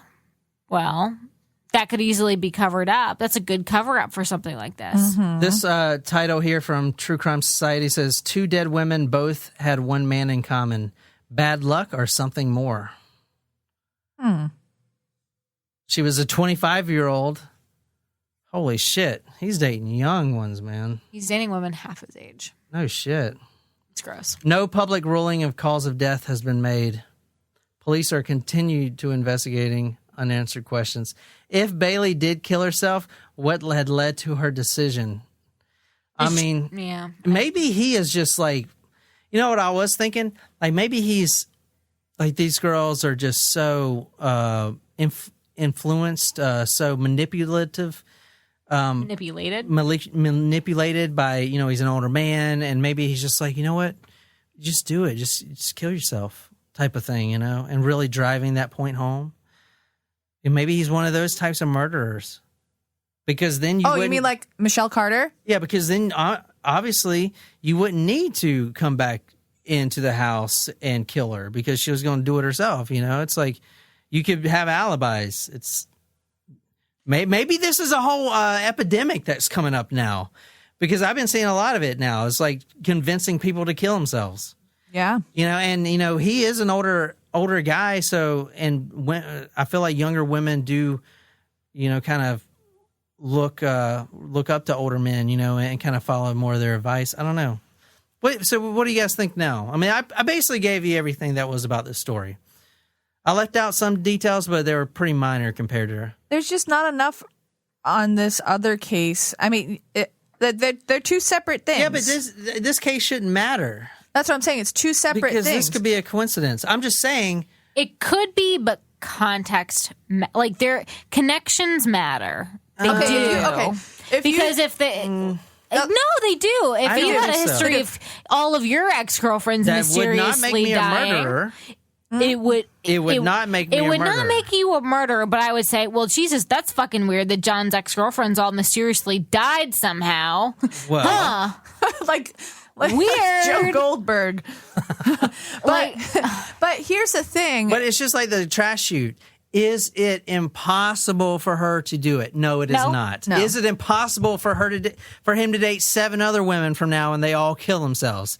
No, it is not impossible. The probability theory says it is not impossible. It's not, but like, what's the probability? Here's my thing. It doesn't matter. It's still possible. I get it. If you did not give me this last piece of information about this case and a combination of this last piece of information and that text message, I would still be 100% in suicide. Unintentional suicide. I don't think the text message for me actually led to more of the unintended suicide to me. See, but if sorry. If you just showed me that, when you showed me that text message, I was like, ooh, that's kind of sketchy. But then you showed me that text message and this case. Now, if you just showed me this case without that text message, I would have been like, oh, that's unfortunate. But I just think those two pieces at the end just kind of were like, I don't know. So you think it was the guy writing the text message to cover it up? I think it might have been. This article because who says that she had her phone the whole day? Anyway, this is from the Daily Mail. Mysterious death of Model 25 is now being treated as a murder. 1 year after her body was found on her kitchen floor in suspected suicide. This is from the 12th of December, 2019. Oh, wow. That's recent. But that doesn't mean he did it. Have you scrolled down a little bit? Okay, the model was found slumped against a cupboard with a gold cord tied around her neck, leading investigators to initially believe she had taken her own life. And then it talks about, well, it's the same thing with the wire, the cord isn't long enough type of shit. But like, I mean, he. Wait, can you, sorry, I actually want to read some of this. I mean, he could be a serial killer, and he's just finding really unique ways to do it. That is a possibility. But honestly, man, with the garbage thing, I don't buy it. And it's not that I don't buy it. My end result of all this is if I'm on a jury, I couldn't say guilty. There's too much reasonable doubt, even if I knew about this case. No. Without the CCTV, you can't. And plus, that's another thing. Like, I mean, he knew there were cameras there and that he was going to be caught dragging her through the damn hall and shoving her down a garbage chute. Good point. You know? It's like, dude, that's just so much work to put her alive down a garbage chute, not even knowing if she's going to die. He may also have a pattern of behavior to me, man. It seems outrageous, more outrageous when you think about that. Him stuffing her body that's still alive down a garbage chute and no one hearing screaming or no defensive wounds or nothing, and not even knowing if she's going to die, than to just kill her with some sleeping pills. It seems out-fucking-rageous to me. He could have a pattern of being attracted to women who are exactly. I think you hit that on the head. I think these women that he is meeting have depressions and all kinds of disorders from the outset. They have daddy issues or whatever that's causing them to date. All right, so that's basically the Phoebe story. Phoebe's fall. Any questions? I'm still leaning towards the unintended suicide on this one. Sorry, Abby. John, you have swayed me. You're going to be pissed, Abby. And I wanted to be on your side. I did. I 100% did. And I was at first when I started listening to the podcast, and I only listened to like 2 episodes, and I was like, you know what? I got to dive in further. And then I really started diving in, and I don't see it. I don't see it. I don't see how it's... I could see easily how you could get there, but I appreciate that you went a little further and found some more information. I don't think he did it, and I know you're going to hate that. But I hope I laid out a good enough information that came out. I think he's definitely doing some shady shit, though. Oh, yeah. His they had found marks on her neck and stuff and her arms. I mean, he's definitely a piece of shit. He's definitely probably pushing her around. But that doesn't mean he's killing him. You know what I'm saying? He's definitely a shithead. Let's not discount that. Oh, we didn't know about that. I mean, look at him. He looks like a complete D-bag. He's dating 25-year-old models that are, on heavy drugs, and he's probably beating them. Like, he's making their life hell. So let's not get that wrong. Do we know that? We don't know that, but I'm just saying, like, he's probably not the best guy. But he's not killing them by throwing them down garbage chutes, in my opinion. But was he abusing that one girl? They did find wrist hold marks, from being grabbed and drug or thrown around. She had marks around her neck, maybe being choked. But that, like I said, doesn't mean he killed her. He just maybe, hit her and stuff. But that doesn't mean he shoved her down a garbage chute. I mean, it doesn't, but it just means he's a big asshole, probably. Not good. Yeah. I mean, if someone is abusive, it can easily escalate to something worse. Yeah, but I don't think, in my mind, it's to kill someone by throwing their still alive body down a garbage chute and not even knowing if they're going to die is literally outrageous to me. Did they even check to see if he was impaired at that evening? No, he was at work, and his clients even had alibis. That doesn't matter if he was at work. But after he may be impaired, but that isn't. I mean, he might not be thinking about the fact that there were cameras. Now he could have gotten home and thrown her down there. That's what yes, yeah. That timing still works. The timing still works. I mean, that could have happened. That's definitely possible. And they could have had a scuffle real quick. And then because she was found probably 45 minutes later, that could have happened.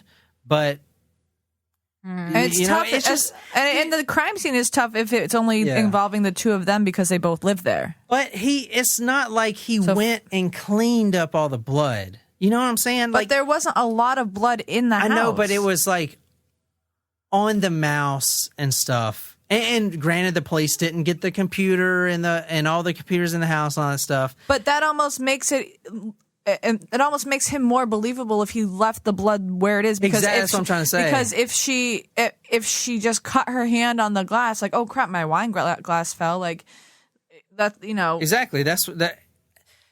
And I didn't see the interview of him or whatever, but from the questions that the coroner's inquest asked him, he's not like trying to make up all this stuff and, trying to get out. It just seemed he was being honest from what I read, But anyway, that's my Phoebe story. Sorry, Abby. I'm not on your side tonight. Still a great story. Yeah. I am very conflicted on that. Yeah.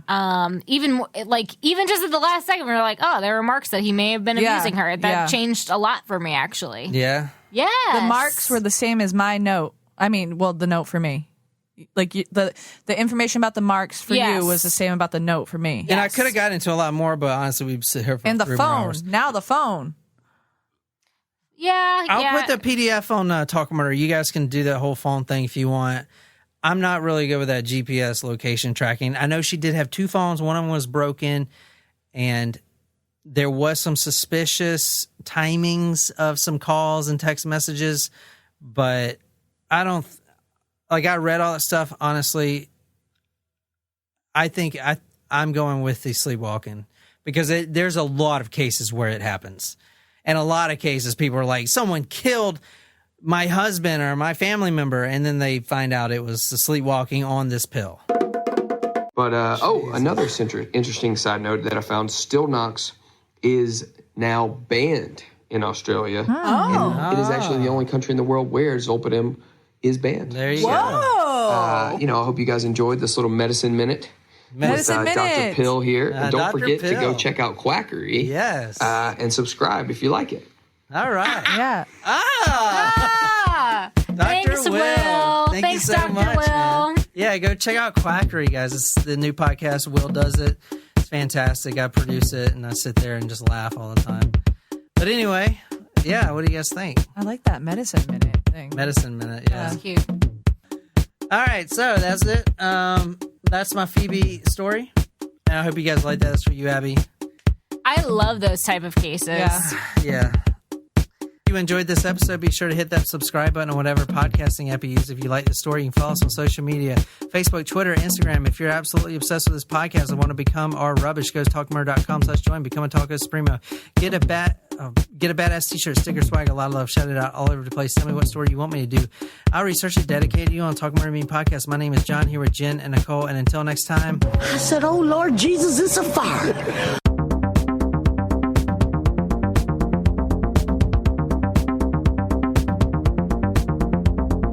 You gotta start taking those pills, babe. I'm putting those pills in my ass. Are you? Because they're not working. Are you boofing them?